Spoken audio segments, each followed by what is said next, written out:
It is time again for more of our Inside the Sooner family. And today I'm joined out from California, Coach Derrick Johnson, the father of 26 defensive back recruit Derrick Johnson Jr. Coach, man, thanks for joining. How things going, man? Things are going great. Appreciate you, Coop, for having me on the show. And, we're just gearing up for a great senior season for Derek Jr. And, things are going very well. Really super excited. Now, we had Reggie Powers, Junior, which is Reggie Powers two. Now Reggie Powers three is on the. What do you call your son? Do you call him D Junior, or do you have any I guess intimate nomenclatures for him? No, he's more D2. He's the second. So, and I'm praying that one day he'll name his son the third. But yeah, no, we just call him DJ. D2. D2 is what All we right. call him.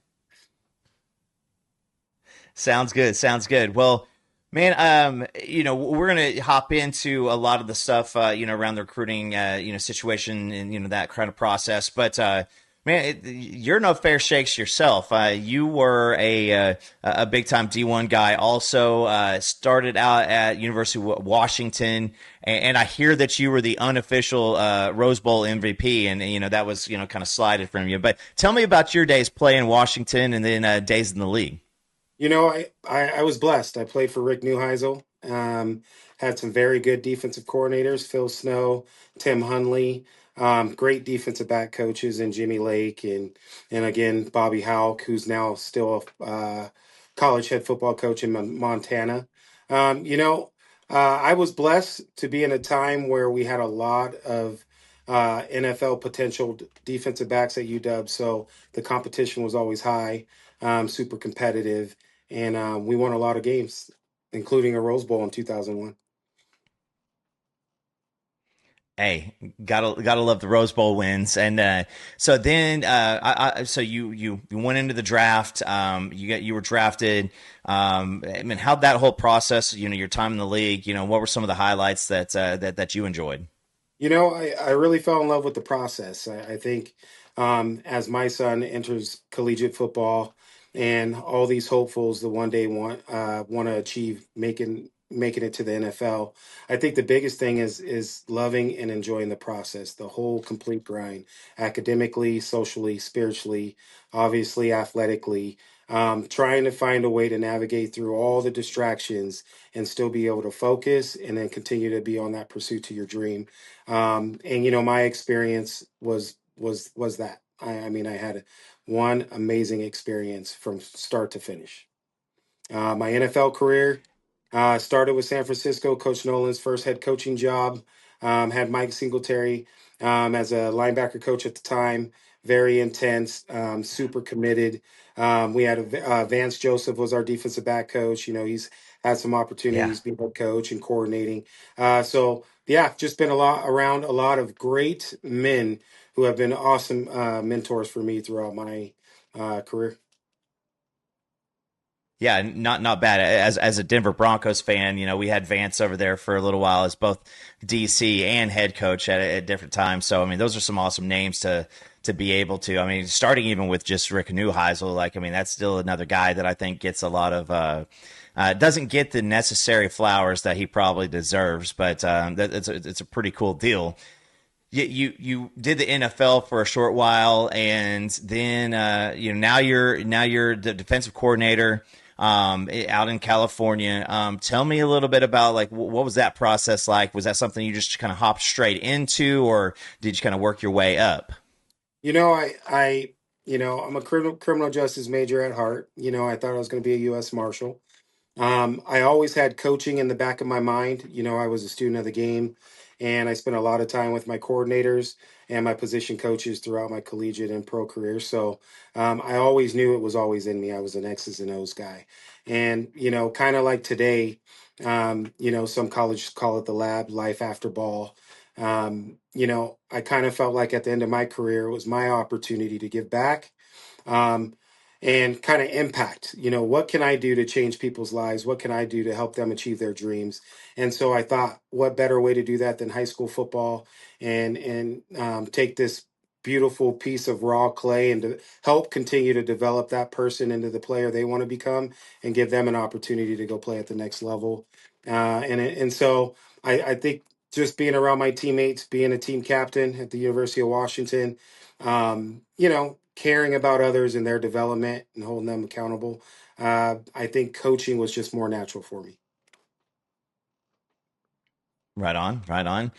So somewhere along the lines, you're blessed with a son. Named him after your namesake, and obviously with that situation, as an athlete, you always are looking for the day that starts.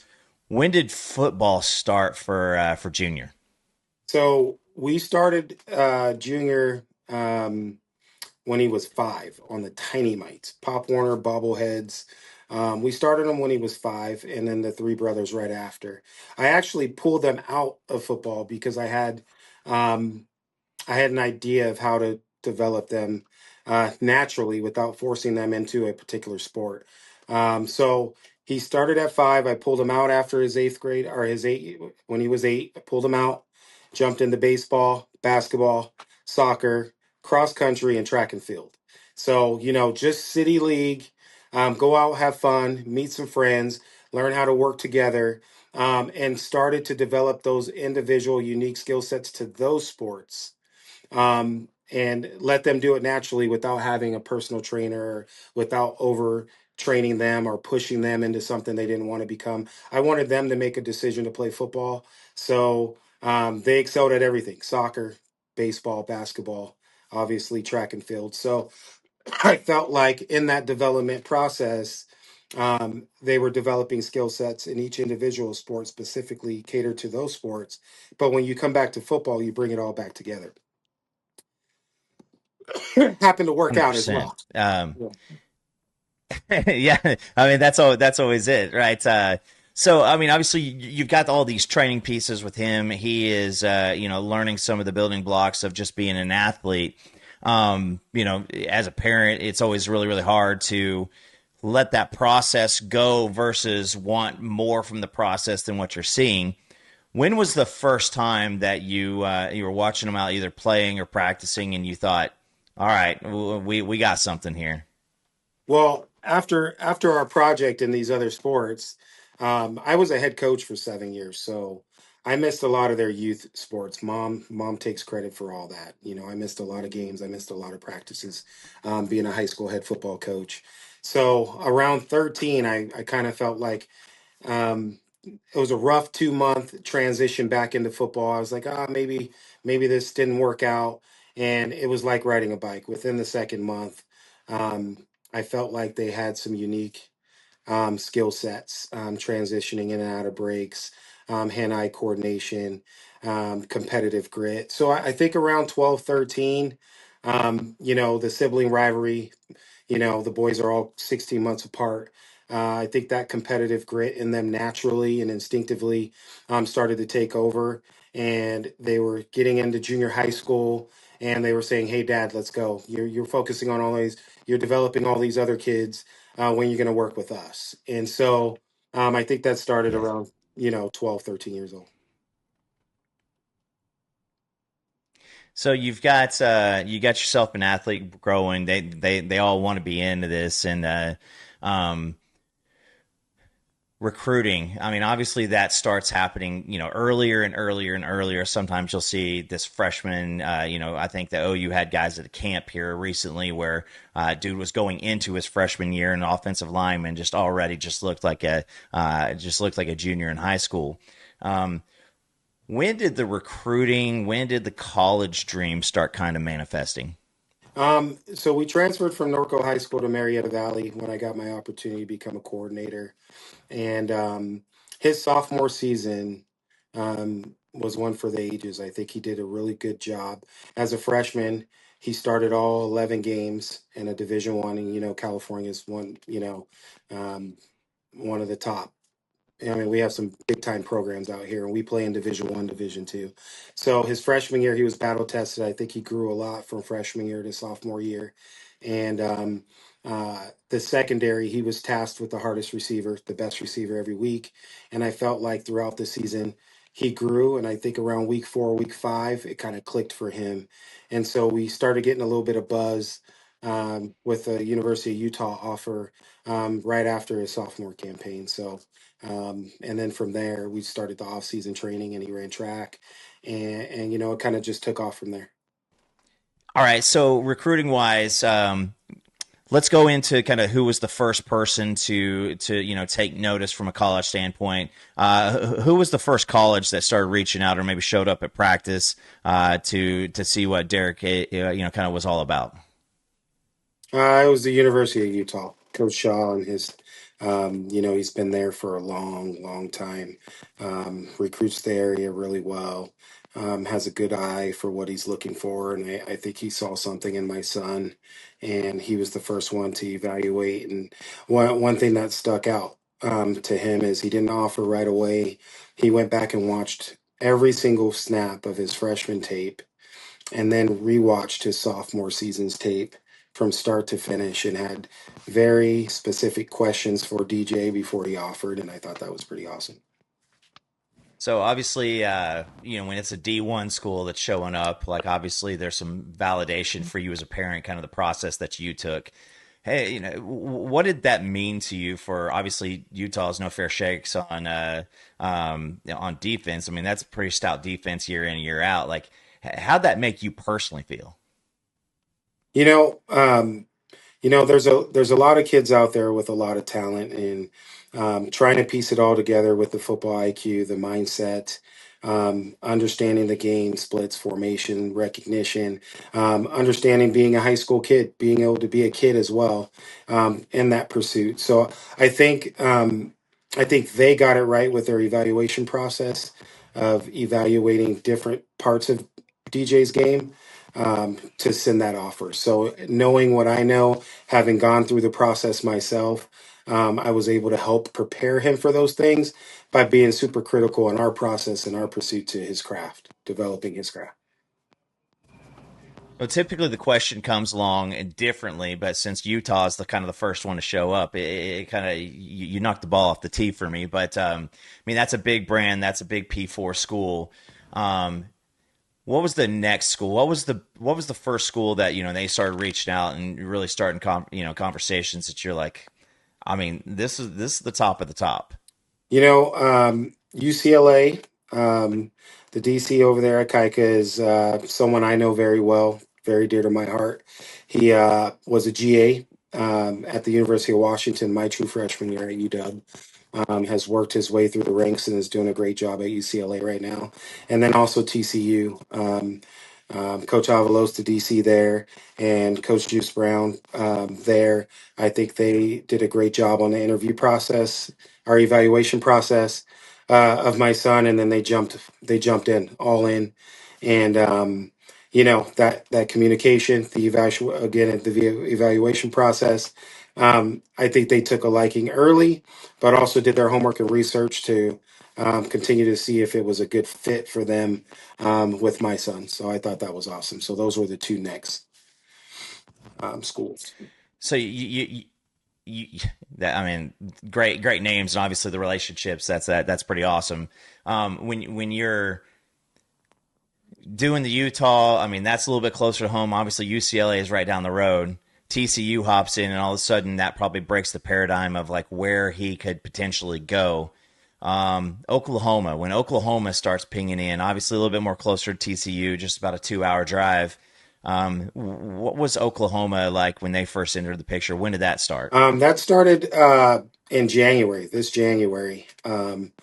Venables and the whole staff, defensive staff, flew down, which is very hard to do.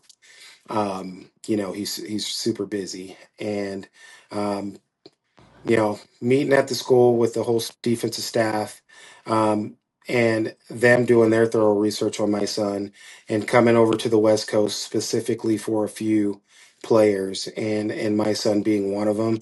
Yeah. I knew it was pretty important and it was very serious, and I knew that they weren't just jumping on a plane for nothing. I knew it was important to them. Now, I'm going to go a little pivot here because we like to kind of poke fun at BV. But I mean, usually BV walks in the room and he's one of the most fit dudes in the room. Lots of energy and stuff like that. You yourself, I mean, pretty in good shape. Obviously, coming off an NFL, and D1 career. Who's in better shape right now, BV or Derrick Senior? Man, BV might be in more shape than me. He's up at 4:30, 4 a.m. in the morning getting workouts in. So he may be in a Yeah, little more fit, and his energy for him to put in the hours he puts yeah. in, sun up to sundown, um, extremely in love with his job, super connected to his staff, to his family. To have that kind of energy and to be on that level all day, I think is amazing. And then his passion just seeps out of his pores, for his care for not only his players but for what he does and for his profession. I'm a big energy guy. I feed off of good energy, and he definitely brings Yeah. that. I mean, he made me want to put on a helmet. Most of Yes, us. absolutely. Most of us. Well, then you got. I mean, obviously Derek was recruited. I mean, he's going to be a defensive back.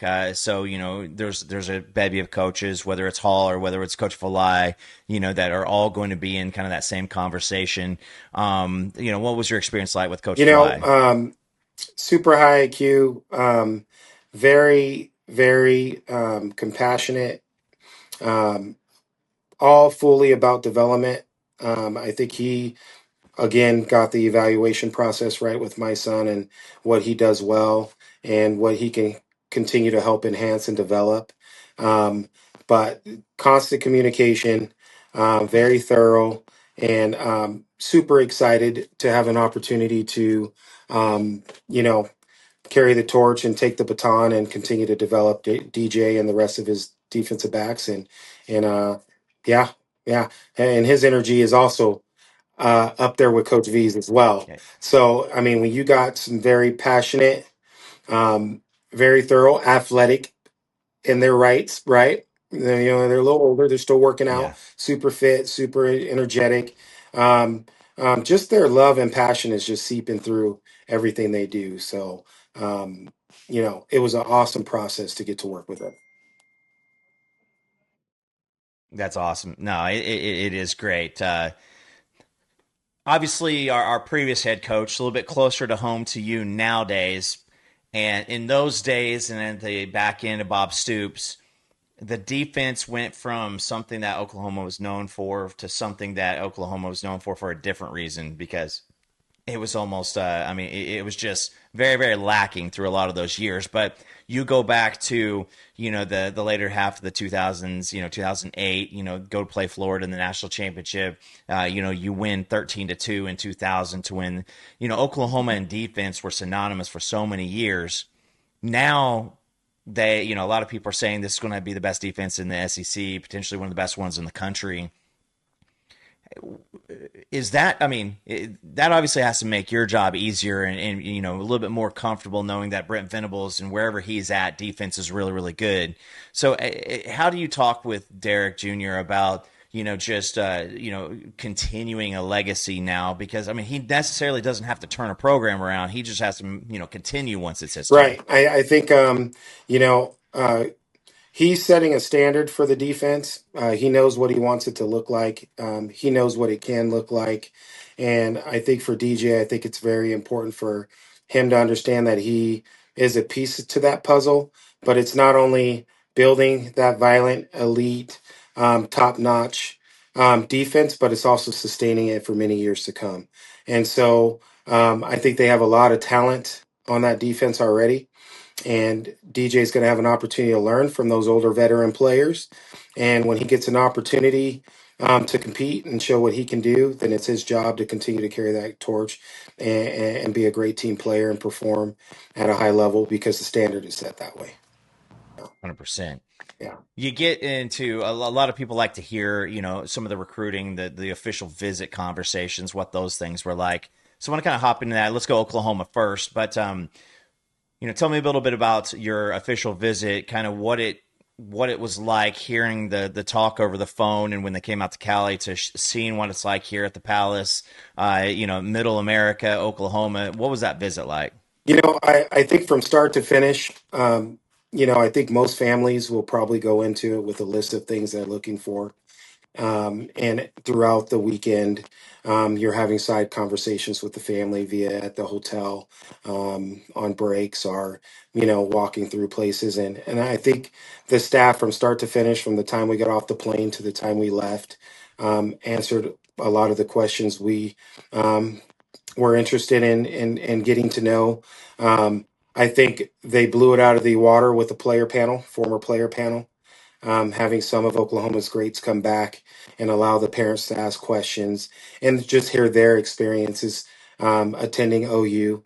And then I think, top notch above all, bringing parents of former players in with no coaches in the room. I think that's exceptional. I think future parents had an opportunity to connect with current parents and ask the questions that some parents may feel like they're afraid to ask. So I think that was a Yeah. very intimate setting to where um, all the parents in that room that day got all their answered from parents, not from someone at the university being paid to do a job and sell a vision, right? You got to the core of the heart of these parents.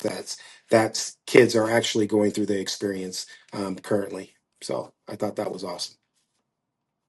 So you guys are at the visit. You're seeing these things. Obviously, the food's great, but you still flew 4 hours into the middle to Oklahoma. Um, do you guys have any reservations as far as him? Prior to the commitment, did you guys have any of him going that far from home, or was the right fit enough to overcome that? I think it was all about fit. Um, you know, Ever since the boys were 8, they've had three options in life when they turn 18, and it's college, job, or military. And so Mhm. we've always been driven that way, coming from a military family myself. So it's always been like, hey, I believe young men need to leave the nest to become men. And it's Yeah. my job to kind of develop some of those skill sets and their coaches and their teachers and everyone else throughout their growth process. But after that, I believe everybody needs to fly and leave the nest, and make this make it their own. So we were open to anywhere in the country. It was all about opportunity and all about fit.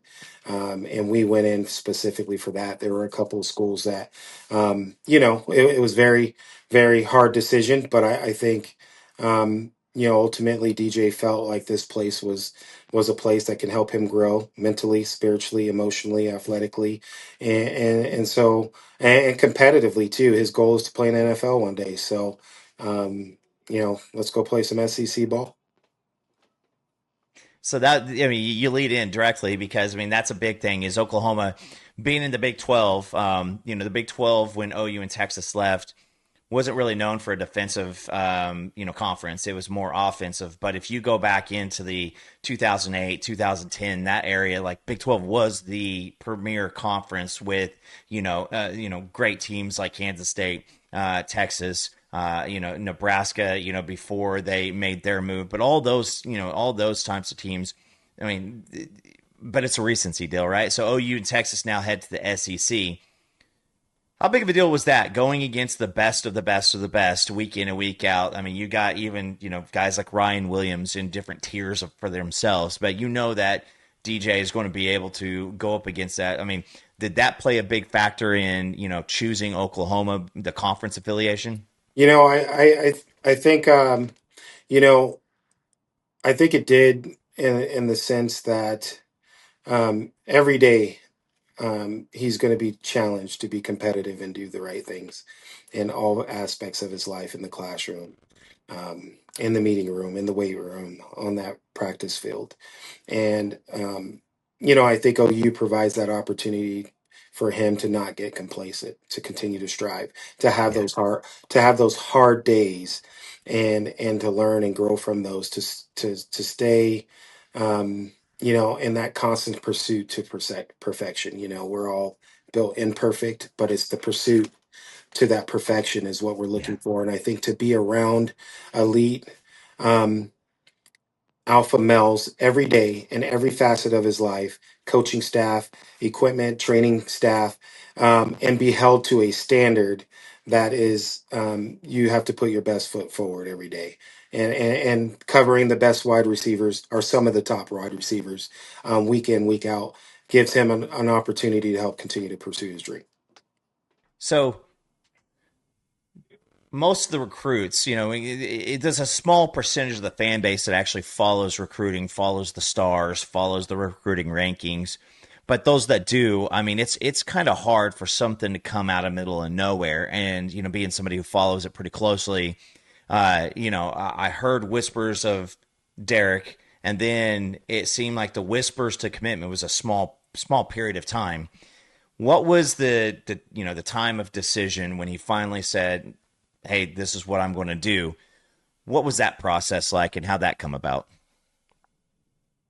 To be honest with you, I don't think it was until um, the trip. I think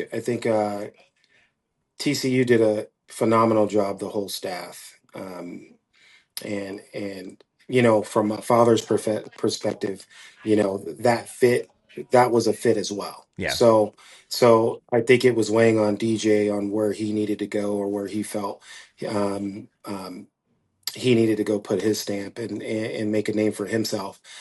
So I mean, days after, but I think he was excited and he was holding off on some opportunities because he had to see what OU was really about on that OV. And I think the coaching staff, from start to finish, I think the whole staff at the University of Oklahoma did that over that process. But it was always um, 1-2, you know and I think it solidified it by getting in that room and getting questions answered, and then seeing the direction of where the program's headed and what they want to do with that defense. And then Coach Valai and his passion to develop elite defensive backs, and having a freshman All-American, and giving people an opportunity to compete and win a job. Just all those things, just the opportunity, right? Because that's all we can ask for is an opportunity. When our numbers card, we got to do our job, right, and seize the moment when we get that call. So I think it's big time football. I think the pressure, which I think I've always built and raised my sons under pressure, and making right decisions and pressure. I think there's not a stage too big for him. I think he's been built that way, and so I think he wants to go test his skill set and see what he can do. And I think OU gives him an opportunity to do that. Well, obviously we're pretty excited, and like I said, to have his name kind of pop up, and just all of a sudden there was a lot of conversation. First thing I did is I went and looked at like the measurables. I looked at some of the skill sets because we've got recruiting rankings and we've got the stars and everything like that, but sometimes those things don't catch a lot of the superstar guys. We've got guys like Kenneth Murray, who was a 3-star. Robert Spears Jennings is a guy that who's about to just absolutely blow up on the scene. Eli Bowen seemed like just another guy, and obviously he goes out and gets freshman All American accolades. What are the biggest strengths that you think that day one Derrick's going to be able to really bring to the table? I think for all freshmen coming in, and I went through this process as well. Um, the first thing is just getting acclimated. The speed's going to be different. They're playing with grown men, grown young men, right? So, getting acclimated to the schedule. They're going to be up at 5 a.m., getting back to their dorm room at 8 p.m. It's going to be, and then to juggle the academic side of that. And diving into the playbook, the terminology, and I think that's where some people, might need a redshirt year, might need a year or two to develop and grasp the concepts of a playbook so that they can continue to showcase their skill set, so they're not playing hesitant. And the reasons they're there is because they have the ability. There's specific things that kind of hinder some people's growth, and it takes time. And once they get it, they kind of it clicks and they become the players they were when they were in high school. So I think what he does is his ability to win. I think his willingness to tackle and hit and get bodies on the ground by any means. I think his football IQ, to understands formation splits, down and distance, understands situations, and what can hurt you, why this formation. I think those things are great things, and allow which allow him to anticipate. Right, we don't ever guess, but gives him an opportunity to get a competitive edge based on splits, alignments, formations, down and distance, situational um, things, packages. I think he's got a high IQ. I think he's overly competitive, and he's very aggressive and physical. He's got good speed. Will get faster, can get faster. But I think overall, I think it would be his physical toughness. He's got range. He can play in the nickel. He can also play some safety. So he'll find a way to get on the field when he understands the system. And I'm assuming that none of that football IQ came from his father, right? You can throw him on the whiteboard. I have video of him sitting on the bench while mowing the grass at 7 years old, designing an offensive playbook. He's just one of those guys. So, That's awesome. um, he's been on the whiteboard since junior high school, and I think he allows his teammates to play faster, especially the linebacker and safety to his side, because his communicational skills and understanding what um, they're going to get pre-snap. So it helps us play faster. So it's been a blessing to have him. And the young players that we're developing now get to see those things. And, he's been in meeting rooms since he was a kid, junior college meeting rooms, high school meeting rooms, as he's riding his scooter, right? So, I think the football IQ thing is going to help.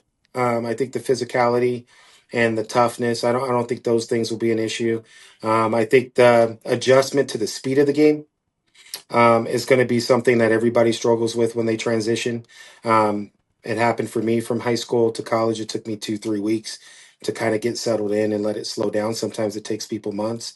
And also in the NFL, I don't think I was completely settled in until probably week 6, where I'm like, man, I'm starting to see it again. So it took me like 6 games to say, oh man, I saw that one coming. It's slowed down now. So I think that's going to be at everybody's pace. And, Yeah. and I think for him, I think it's going to be his focus, his commitment to what he does on his downtime, and getting in the book and watching film, and just getting acclimated and letting the older guys lead, you know and him observe, evaluate, and then also continue to compete, respect the other guys, but also compete. Well, again, if you were just tuning in or if you have been watching, we have Coach Derrick Johnson, the father of Derrick Johnson Jr., 2026 defensive back commit out of Murrieta, and that is in California. Coach, I mean, I appreciate you hopping in here today. Let's have some fun because affiliations are about to be tested. You are a Husky. That's where you were. Go dogs. There you go. There you go. What are we feeling now that you're going to have a second team that you now have a massive massive heart for? So our whole house is decked out in purple and gold, so to speak, and red and gold, with my time in San Francisco. But we're playing cornhole the other day, and the boys are like, "Hey, Dad, we need new cornhole boards. You got these UW cornhole boards out here in the backyard." And so we're arguing over the boards, right? And so I'm saying, we'll buy one board and we'll put one on each side, right? There you go.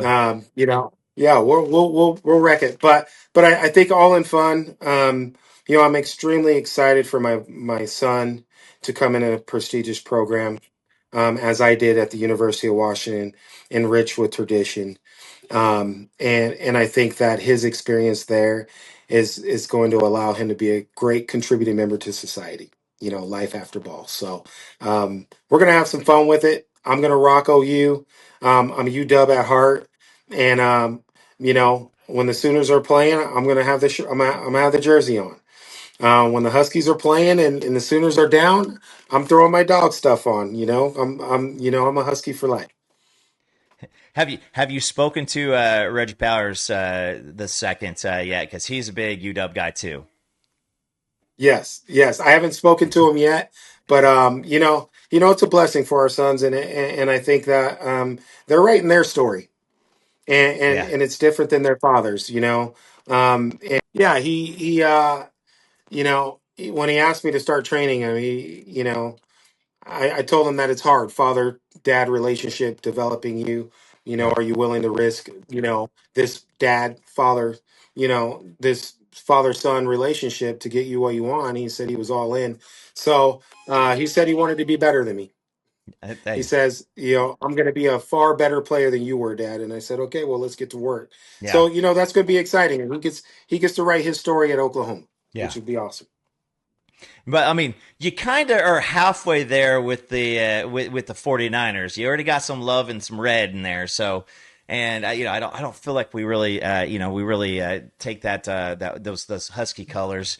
There's nobody that are big rivals. But I do want to ask big rival because obviously at Washington you've got a couple different. You got the Wazoo piece right there. You have the USC, but now with OU you got Texas. So I got to ask you: are there any seeds of hatred for the burnt orange and the horns down that are planted in your heart yet? 100%.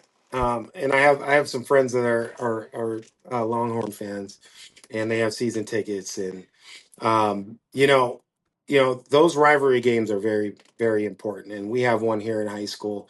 We have an in-town rival, and then a city rival, the next city over.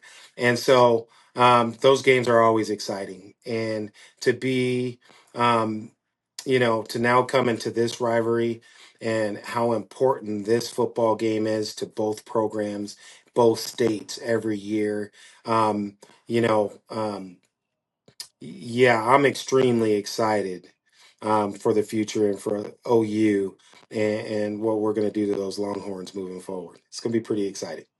I love it. I love it. I love it. Well, two more questions, and then I'll let you get back to your life. I know that you guys, you're going to be coming up here. I mean, you're in the Cali time zone, so I'm like looking. I'm like, yeah, you got to get to practice, but you're still two ahead of me, but or behind me. But man, what games are you looking to make? I guess this year, next year. Do you have any plans to get down here and checking them out live? Yeah, we're our bye week is the Michigan week. So we plan on coming out for the Michigan week, and then we're gonna try to figure out. We're gonna try to see three this year. I just think getting there um, and allowing him to experience and see what that feels like kind of gives him a little bit more of an advantage of what he can expect, and to, I don't want him. Um, being there for the first time at a game when he's running out of that tunnel, or if he's redshirting and standing on the sidelines trying to visualize himself being there. So some of those experiences will be good to get out of the way, but we're really looking forward to that Michigan game. Um, Very, very big game for both universities, and um, that stadium's going to be rocking. So we'll definitely be there for the Michigan game, and I think we're going to plan trips for two more. I think we have some Thursday night varsity games this year, and we'll try to get out and fly out on Friday if we do. All right, so. Now, even though I got to give it to our brothers down south, Texas is a much better place when it comes to the barbecue. But man, hey, do you have any big food goals when you get here? Is there anything that you really want to hit up as far as like food or checking things out? Maybe checking out the Thunder Arena. You know what? I'm big on barbecue. So, I need some good brisket. I need some good brisket. I was there. There was a restaurant, I think it was 1846 tacos Yeah, and something. Very authentic, very good Mexican food there. But I'm going to fall in love with all the barbecue restaurants in the state yeah, of Oklahoma. So I am going to take a tour. I'm gonna be Guy Ferrari. I'm gonna be Guy. I'm gonna go try to check out every restaurant I possibly can I and like try it. to find out where the best barbecue is. I like it. I like it. Yeah, you'll have to hit us up. We got a couple up here in Tulsa, so maybe you can find a little 4 hour swing and check out some of the joints we got up here because they're really good too. But Oh, 100%. yeah, 100%. and then also obviously when Derrick does get here and you head down to Texas for Red River, then there's going to be a lot of things down there. So But people in the comments, man, people will hop in and let you know some good joints to go check out because they're really awesome. So if you guys got questions for Coach, put them in the comments. He'll be checking them out, after the fact. But man, Coach, I appreciate you tremendously for joining me today. And man, this has just kind of become a tradition to kind of hear the heart and soul of some of the things behind the scenes with the family members. And man, give me this. You got a record prediction for the team this year? Yes. You gonna put me on the spot. I think. Hey! I got the team. I got the team going 10-2. So I'm gonna let you do it. Yeah, you know what? I'm really excited for this team and what coaches put together.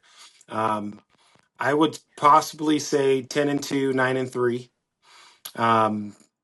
But definitely the defense is going to rock. The offense is going to score a lot of points this year. Yeah, But I got him at 10-2 as well. I have him at 10-2 as well. love it, But we don't like to, love it, you love know, it. I would love 12-0 and us playing, with the 1 seed in the college playoffs. And I believe that all things are achievable. But I definitely think national championship within the next 2 to 3 years, 100%. 100%. Hey, we love we. Yeah, you just gained a lot of fans right there because that's 2025 and 2026 were 2 years that were kind of a lot of people's radar for the opportunity. So a lot of folks are going to love that piece. But Coach, man, again, I just appreciate you hopping in here. And, if you guys, like I said, like these interviews, feel free, share them with your friends. Coach is going to be sharing them out to folks, letting them see some of these bold predictions. But summer camp is going. We are day 2 today. You've been checking out any summer camp videos out on the Yes, they social look medias? very good and look super explosive, physical.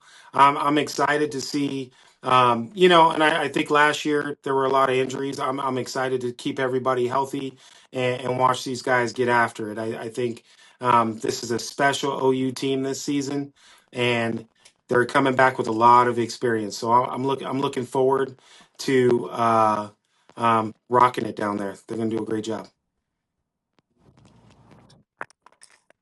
All right. So again, guys, thanks for tuning in today. Coach Derrick Johnson out of the fine state of California. Coach, again, thanks for hopping in here. If you guys like this video, hit the like button, hit the subscribe button, and obviously sharing is caring. So feel free to share it out to the friends. So, Coach, man, I appreciate you Thank again. you. Thanks for hopping Boomer. down here with me. Let's go, baby. Sooner, baby.